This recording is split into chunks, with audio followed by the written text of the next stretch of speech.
Voina chuan guitar lesson thar kan zir ho lenga voina kan zir ho le tur chu super trio in katan lomna tilan sakha gitara perdang kan zir ho leang hela hi jin kan langa asang asi aniama di minor E minor B minor A minor chuan D7 hi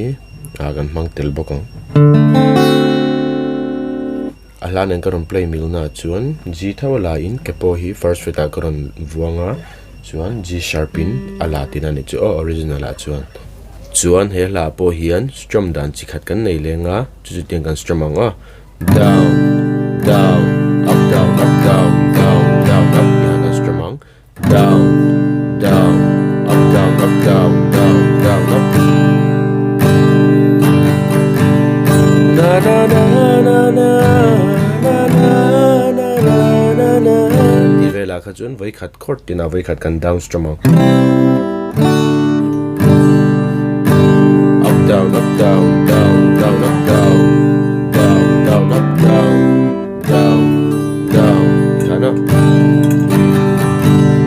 chen khata chuan down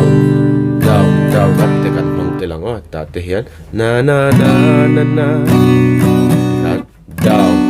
down down up na na na na na chuan anuwa strumming pattern pa ngai khan kan zom le mai don ni na na na na na na na na na